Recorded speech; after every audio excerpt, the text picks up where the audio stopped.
Ecclesiastes 11:4. If you worry about the weather and don't plant seeds, you won't harvest a crop. Pag lagi ka nag-alala tungkol sa klima, sa panahon, sa ulan, hindi ka na magtatanim. Pagiging sobra kang sigurista at wala kang aanihin. To plant or not to plant. To invest or not. Panginoon, kami po'y kausapin ninyo, turuan, pakalinisin, at palakasin. Tinig niyo ang nais naming marinig, kayo po ang mangaral, at nawa ang mga pangaral niyo sa amin ay maging gabay, liwanag, lakas namin sa pangaraw-araw na buhay.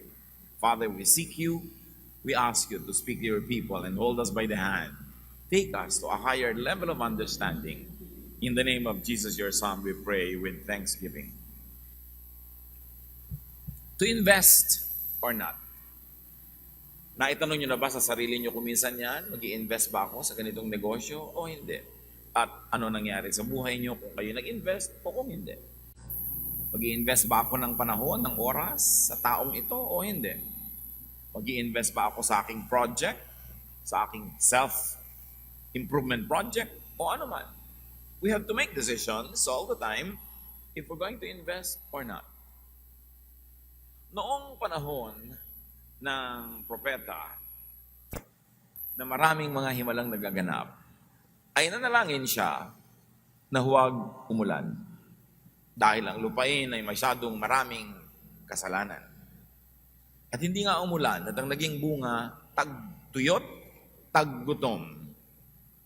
1 Kings 17:8-9. Sinabi sa propeta ng Panginoon, sinabi sa kanya ni Yahweh, umalis ka rito, pumunta ka sa Sarepta sa lupain ng Sidon.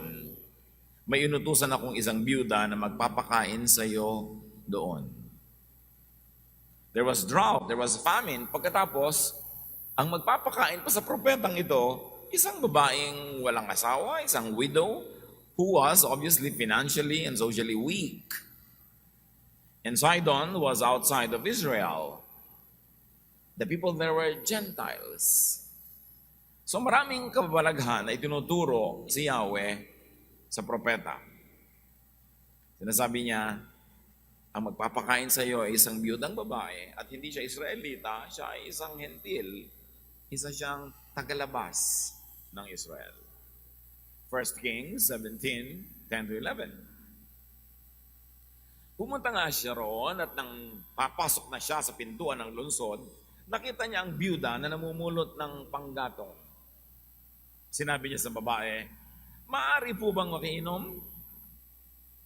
Aalis ang babae upang ikuha siya ng tubig nang pahabol niyang sabihin, kung maaari, bigyan mo na rin ako ng kapirasong tinapay. There was water. Little water left. May tagtuyot, walang tubig ang mga batis, walang tubig ang mga balon. Mas humihingi siya ng tubig, pero bibigyan siya. Tapos, nung bibigyan na siya, sabi niya, siya nga pala, pakidagdagan mo na rin ng tinapay. May tinapay pa. May panulak na, may itutulak pa na hinihingi itong si prophet. 1 Kings 17:12. Sumagot ang babae, saksi si Yahweh, ang inyong buhay na Diyos, na wala kaming tinapay. Mayroon pa kaming kaunting harina at ilang patak na langis. Namumulot nga ako ng panggatong upang lutuin yon at makakain man lang kami ng anak ko bago kami mamatay. The situation was that bad that this woman was gathering firewood to cook her meager flour and an even more meager supply of oil for them to eat their last meal and then die of hunger. So sabi niya, saksi ang Diyos nyo. Kasi nga, hentil siya. So ang tinutukoy niya, ang Diyos ni propeta, ang Diyos ng mga Israelita. Sabi niya, wala kaming ready bread. All that there is was a handful of flour, little oil, and a few sticks that I have gathered to make fire. Then she would make the last bread of their lives, expecting to die of hunger afterward. 1 Kings 17:13 to 14. Sinabi sa kanya ni Elias or Elijah, huwag kang mag-alala. Pumunta ka na at gawin mo ang iyong sinabi na magluluto ka ng kaprasong tinapay.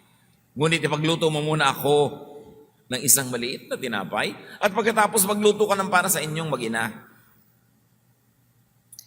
Sapagkat ganito ang sabi ni Yahweh, Diyos ng Israel, hindi ninyo mauubos ang harina sa lalagyan at hindi rin matutuyo ang langis sa tapayan hanggang hindi sumasapit ang takdang araw na papatakin ni Yahweh ang ulan. Kaya ipagluto mo na ako. May pangako ang Diyos sa iyo, pinapasabi sa akin, yung konting harina mo na yan, hindi yan mauubos. Ganon din ang mangyayari sa iyong konting langis. Hanggang umulan, tumubo ang mga halaman at makapamunga at kumain uli ang lahat ng tao normally, hanggang dumating yung oras na yon, hindi ka mauubusan ng kakainin. It was an assurance from a stranger, a prophet of a foreign religion, that everything would be fine. Pero may kakaiba. Bago siya at ang kanyang anak, ang propeta muna ang kakain. Pero sino ka? Kararating-rating mo lang dito.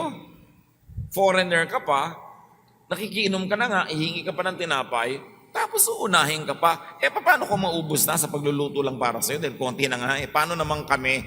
Nauna ka pa. But the God of a foreign people promised food supply until rain comes. Kung kayo, gagawin nyo o hindi? 1 Kings 17:15, ginawa nga ng babae ang utos ni Elias. The widow indeed fed Elijah first. 1 Kings 17:15 to 16. Hindi naubos ang pagkain ni Elias at ng mag-ina sa loob ng maraming araw. Hindi nga naubos ang harina sa lalagyan at hindi rin natuyo ang langis sa sisidlan, tulad ng sinabi ni Yahweh sa pamamagitan ni Elias. So sa pagtaktak ng babaeng ito ng kahuli-hulihang pulbos ng harina sa kanyang maliit na lalagyan, inaasahan niya, mangyayari ba o hindi ang pangako ng mama na to? Pero nung susunod na oras ng lutuan, pagbukas niya ng takip, may harina ulit. Luto na naman siya. At yung darating ang oras ng pagluluto ay merong laman yon, pati yung langis. Hindi talaga naubos. The flour and oil did not run out. What are some of the lessons from the widow on investment? Remember, investment ang ating topic. To invest or not? Calculate risks and take them. Kailangan marunong ka magkwenta ng advantage, disadvantage, possibility, non-possibility, loss, gain. Maging prayerful ka, maging matalino, and then kumilos. The poor widow was willing to give water, though it was scarce. That was planting. Isang uri ng pagtatanim sa isang tao hindi naman niya kilala, sa isang uri ng lupa na hindi niya alam kung mamumunga pa o hindi. But the irony of this is that there are times when we lose what we keep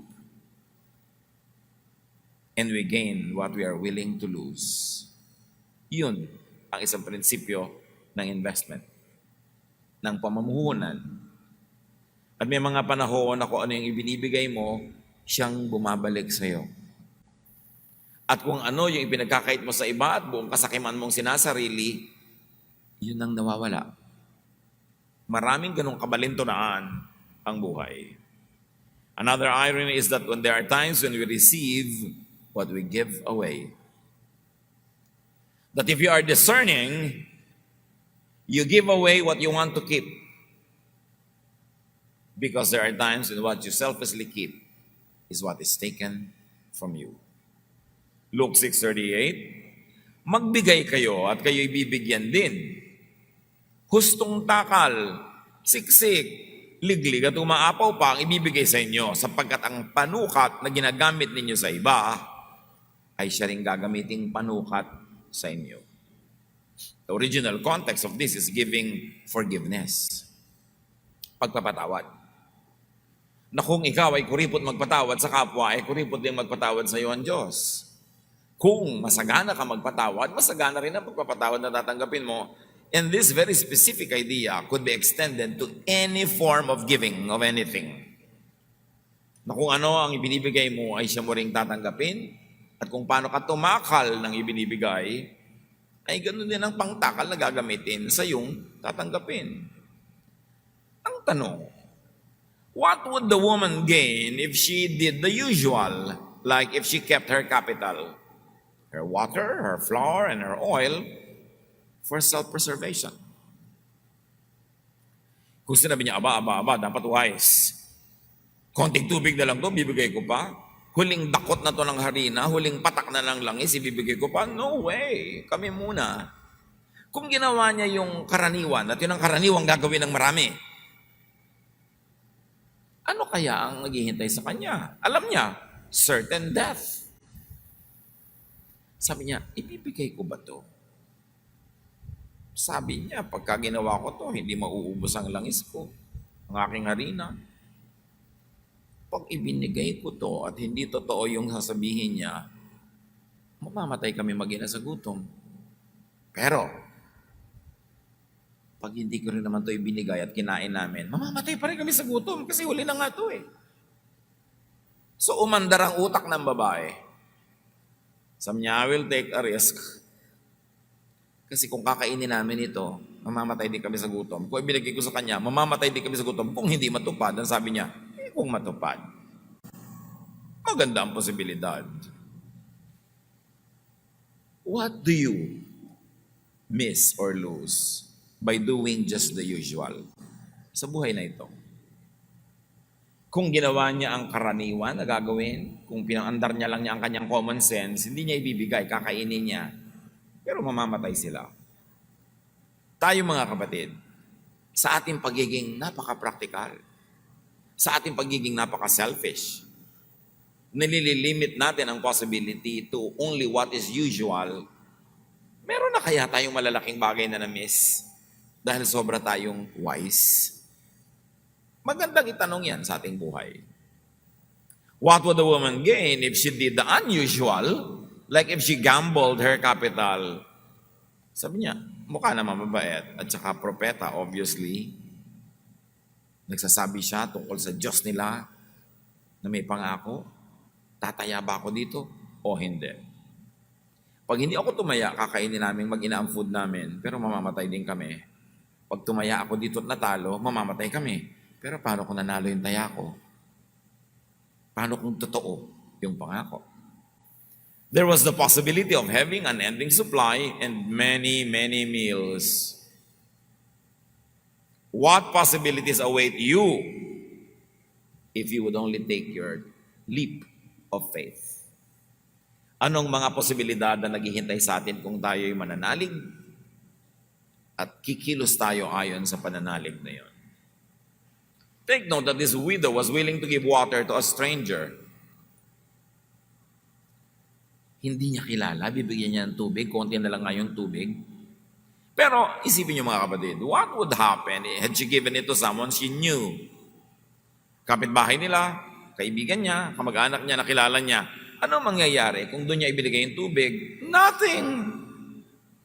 Kilala nga niya yung mga yon. So alam na niya ang limitasyon ng mga yon at katulad lang nila na gutom din at uhaw yung mga yon. So pag ibinigay niya sa kanyang kilala, wala mangyayari. What if she gave the water to someone she didn't know? Like the prophet, there was the possibility that something new, unexpected, extraordinary would happen. So meron kang konting-konting inumin. Ito yung tao na mukhang maka-Diyos nga, propeta, may sinasabi siyang mga himala at mga pangako. Ibibigay niyo ang tubig niyo sa pinsan niyo, sa kakilala niyo, na alam niyo wala namang mangyayari, inumin lang niya yun. O, magre-risk kayo na ibigay ito sa someone na may posibilidad na walang mangyari, pero may posibilidad din na may mangyari. She took her calculated risk and gave her water and her bread to the man of God. The poor widow was willing to give water to God's prophet, though she was a Gentile. The widow took a wise, calculated risk. Hindi yun careless gamble. Umandar din ang kukote ng babaeng ito. The widow took a leap of faith. Hindi naman lahat pwedeng ipaliwanag Hindi naman pwede lahat may assurance. Kailangan may factor ng faith. Pero matapos yung inarrow down ang choices niya, sinasabi niya siguro, ang tagal-tagal lang may tagutom, ang dami lang namatay sa gutom, ba't buhay pa itong propeta na to? May pinagpapala nga siguro ito ng Diyos, so bakit naman ako hindi babakas sa Kanya? Bakit ka naman hindi makikiangkas sa isang pinagpapala? Bakit ka naman hindi makikipagmabutihan sa isang pinagpapala? Why not plant on soil that has the possibility to nourish your seed? There's a lesson from this widow. Invest in a person, in an enterprise that has great potential for fruitfulness. Mag-i-invest ka yung pinakamarami ng potential for success. According to some calculations that you will do. Not all calculations will be very accurate, but you've got to do some calculations. Masyado kayong kapo sa pera, may 3 kang anak, 4, isa lang pwede mong pag-aralin, mag-invest ka naman doon sa may potential na makakatapos. May mga manliligaw sa'yo. Meron isang super gwapo pero tamad.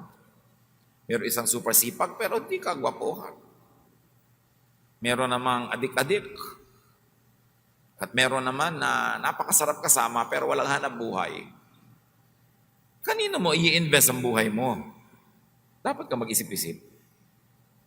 Paandarin mong utak mo dyan kasi investment yun. Ipaplant mo yun eh. Sino ang pinakamaraming potential na tumubo? Meron kang iba-ibang talento. Nag-iisip ka, ano kaya ang business na gagawin ko sa buhay? Tingnan mo ang sarili mo, ano bang kakayahan mo, anong talent mo? Para may calculated risk ka. Ang gagawin mong negosyo, yung kaya mong paandarin, kahit umabsent lahat ng tao. Pero yung aasa ka sa iba, ay hindi magandang negosyo yun. Kasi pag umabsent dyan, sarado ka. Dapat nag-iisip ka, ano kaya ang magandang lagyan ng konting resources ko sa aking investment? Now, the biggest investment of this widow was faith. The poor widow chose to believe the prophet. Her only 2 choices were clear. To not believe, bakit ako maniniwala sa'yo? Paano kung hindi dumami tong langis, hindi dumami tong harina? Then eat a last meal and die of hunger anyway. Or to believe and invest everything in that belief. Because even if the prophet did not deliver and they ate the bread, silang mag-ina lang, mamamatay din naman sila eh. Faith can be a great multiplier. It was faith that multiplied her flour and her oil. What do you miss or lose by not believing? By not believing in God's promises? By not believing in others? By not believing in yourself? What do you lose? The woman chose to believe, and she acted on that belief. Naniniwala ka na gusto ng Diyos na maglingkod ka, di maglingkod ka, naniniwala ka pala eh. Naniniwala ka na pagpapalain ng Diyos ang isang gawain na tama at mabuti, di gawin mo. And put everything behind it. Kaya nga nag-i-invest ka sa iyong pananalig. After all, if it did not work, she and her son would die of hunger just the same. So why not take the possibility of blessing? If it did work, they would survive the famine. So there was more to gain in believing than in not believing. And in your own case, what would you lose if you believed? What would you gain if you believed? Pero marami naman naniwala, 1, 2, 3 pala. Yung palang mga Mag-i-invest ka ng 1,000 in 1 week, 2,000 na. Wow, tumubo ka, ganado-ganado ka. Gagawin ng 4,000 sa susunod. Mamaya, lahat ng earring mo, nakasangla na, hinukay mo pa yung bangkay ng lola mo, kinuha mo yung tungipin, ginto niya para isama mo, lahat na, nag-invest sa mga kamag-anak mo na kumikita ako, tapos mamaya na 1, 2, 3 ka, may mga paniniwala din na napapahamak ka. Kaya dapat, calculated risk. And if it's so good to be true, it's probably not true. Unless in this very beautiful age of miracles nila Elijah and Elisha. Yung sabi mo, yung pera ko dadami ng dadami. Bakit? Tapos may sabi, alam mo, mag-invest ka dito. Dadami ang pera mo. Sigurado to. Kung sigurado to, ba't hindi lang yung mga kamag-anak mo pag-investin mo? Ba't ako? Bakit? Love mo ba ako? At kung ang sagot mga kapatid ay hindi kita love, huwag ka maniwala. Napapakitain ka niya. Kasi kung siguradong kikita yon, siya na lang. Kamag-anak na lang niya, kaibigan na lang niya, hindi kanya kaano-ano, ikaw ang papakitain niya, tapos naniniwala ka. Tapos iiyak-iyak ka pag natakbuhan. Parang, hello, 1 milyon na ang natakbuhan, napasali ka pa. Hindi ka ba nakikinig ng balita? Nabudol-budol ako eh. Kaya gagamitin mo utak mo para hindi ka maisahan. Huwag kang maniwala pag sobrang maganda.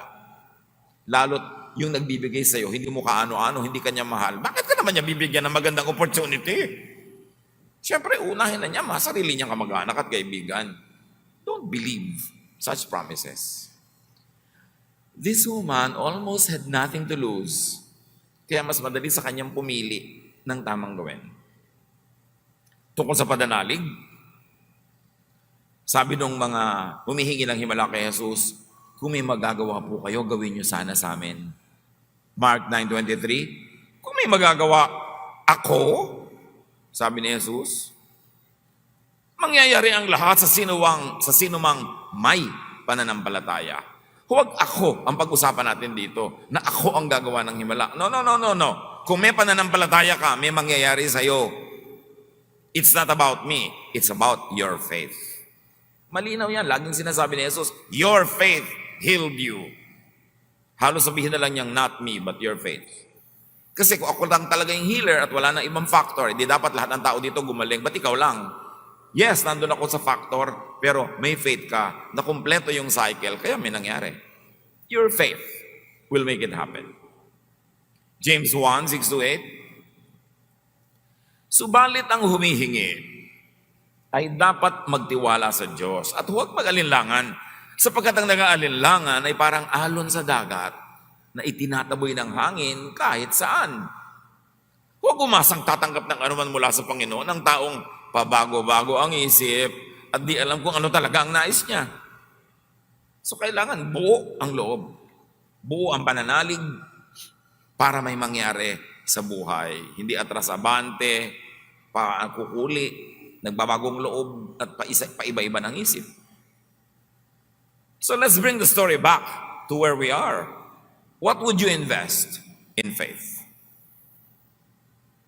Ano ang ibinubulong sa inyo at inuudyok ng Espiritu na pwede niyong gawing investment in faith? Itanong niyo sa sarili, what could you lose for acting on that faith? Or what could you gain for acting on that faith? Mga tanong ito na tayo ang makakasagot sa oras ng ating pag-iisa, pagbubulay-bulay, pag-iisip-isip. Kaya pag nakakarinig tayo ng mga mensahe, dapat ang kasunod nun sa pinakamalapit at madaling panahon, magkaroon tayo ng panahon ng pag-iisa, pagbubulay-bulay, para maisip natin kung ano ang gagawin yung reaksyon sa nadidinig nating mga salita. Another lesson on investment, that we can give though we are needy. Pwede tayo magbigay kahit tayo kapos, o we should give because we are needy. Dapat nga tayo magbigay dahil tayo'y kapos. Sasabihin nyo, kapos na nga ako, magbibigay pa. Oo nga, kapos ka kaya ka dapat magbigay. Kasi sa pagbibigay, doon ka nakakatanggap. Kung sa kakapusan mo, naging sobra ka ng kuripot, naging sobra ka ng makasarili, maramot, paliit ang mundo mo kasi ang panukat mo sa pagbibigay ang siyang magiging panukat sa pagtanggap mo rin.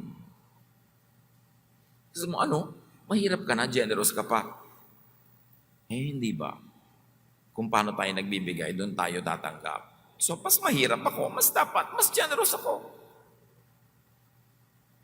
Mas makasalanan ako na kailangan ko ng pagpapatawad, dapat mas generous ako sa pagpapatawad.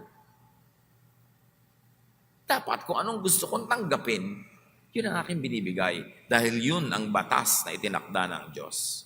Giving could be our ticket to receiving. Because you complete the cycle. God gives, you give back. At sabi ng Panginoon, ang ginagawa mo sa maliliit na taong ito, ginagawa mo rin sa akin. So, one way of giving to God is giving to small, needy people. Then you complete the cycle of giving. God gives and you return. God gives again and you return. The cycle repeats. Pero God gives, you keep it. Kasi kapos ako kasi may kailangan ako. God will still give you. You keep it. Kapos ako, may kailangan ako. The giving will stop. Kaya matalino yung babae.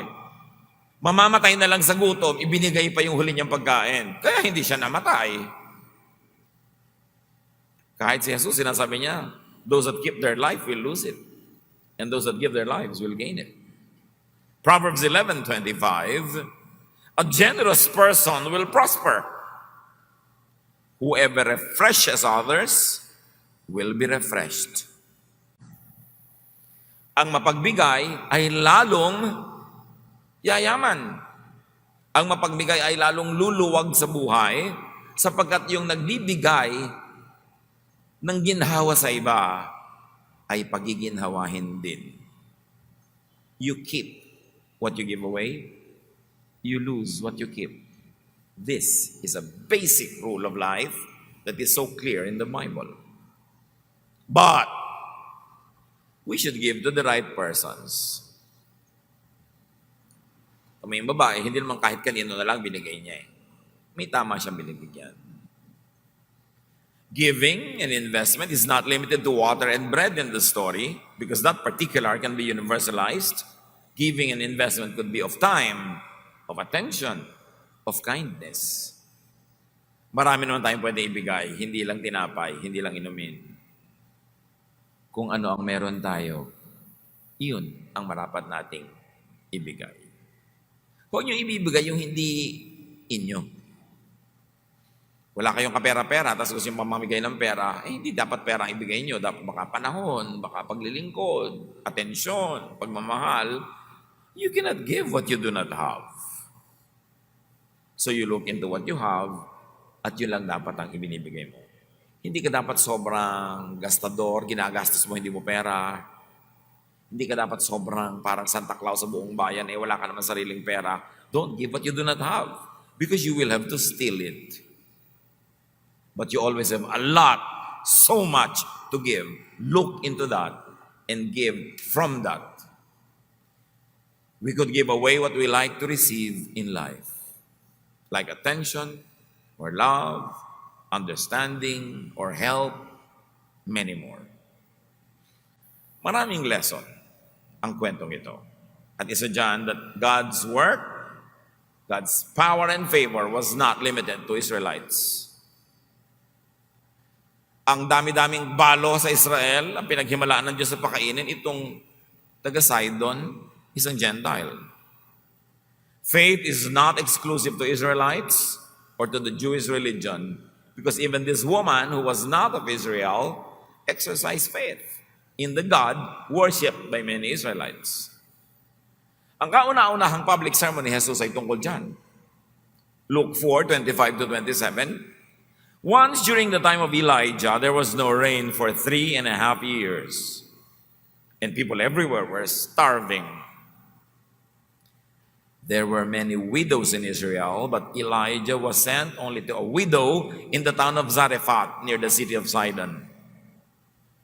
Sabi ni Jesus, ang dami-daming nagugutom na balo sa Israel noon, hindi ipinadala ang propeta sa kanila, kundi sa babaeng hindi Israelita. Verse 27, during the time of the prophet Elisha, many men in Israel had leprosy, but no one was healed except Naaman who lived in Syria. Inulit pa ni Jesus, dalawang example. Ang mga Israelita kasi akala nila napaka-special nila. Favored sila ng Diyos, mahal sila ng Diyos, sila lang ang mahal, sila lang ang paborito. Ang unang public message ni Jesus ay ito, hindi kayo ka-special ng ginuguni-guni nyo. Katang isip nyo yan. Nakita nyo sa kasaysayan, noong nagkaroon ng 3.5 years na drought, sa isang balo sa labas ng Israel, nagpadala ng propeta para sila i-bless. At sa dinami-rami ng may ketong sa Israel, si Naaman na Syrian, Gentile, hindi Jew, ang pinagaling ng Diyos.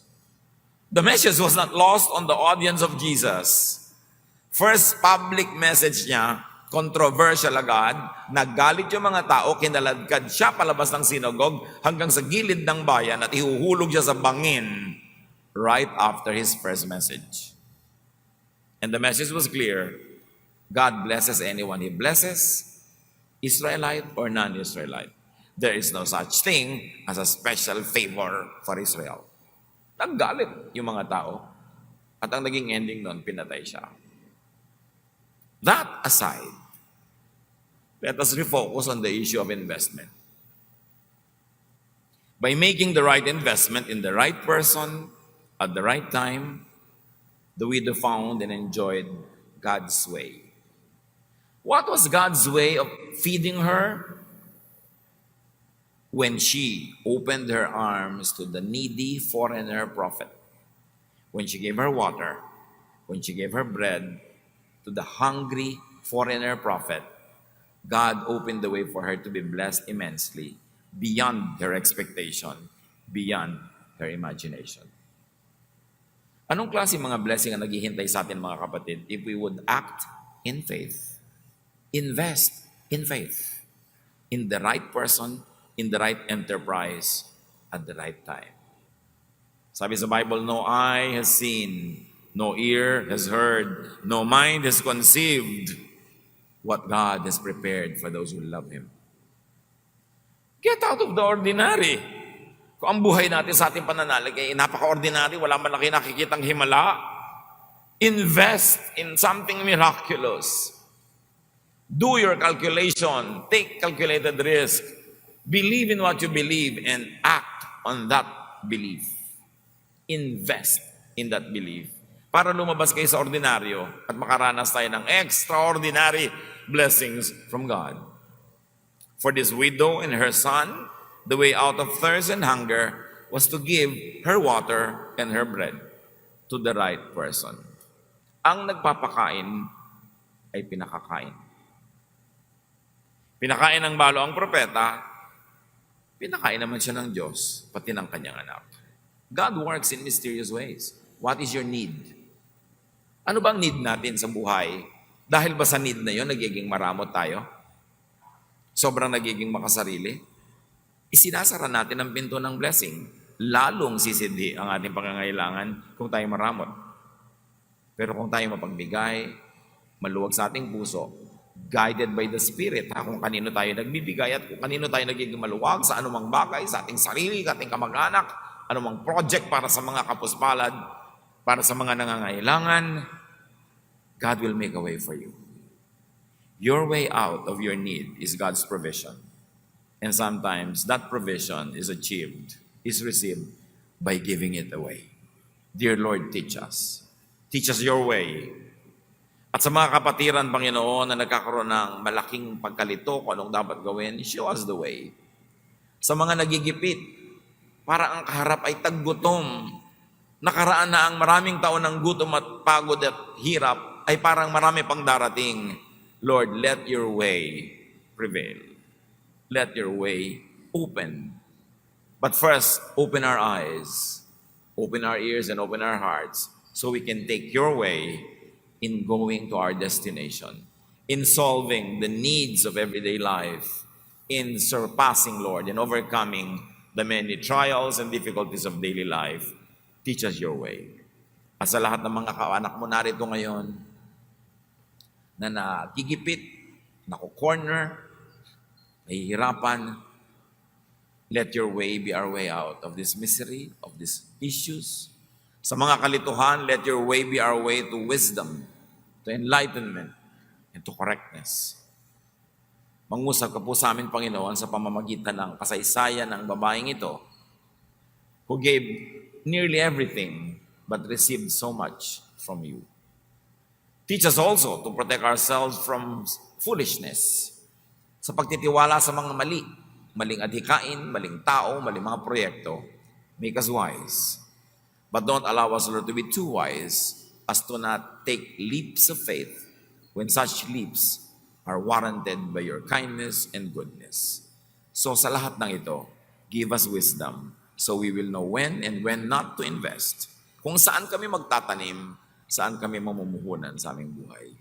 Pagbulay-bulayan natin mga bagay na ito, mga kapatid, at hinga ng karunungan sa Diyos para ma-apply sa ating pang-araw-araw na buhay ngayon. Lord, as your people bow before you and remain silent, you please finish this message for everyone in a personally tailored way. Gawin mong personal sa amin ang mensahe mo ngayon.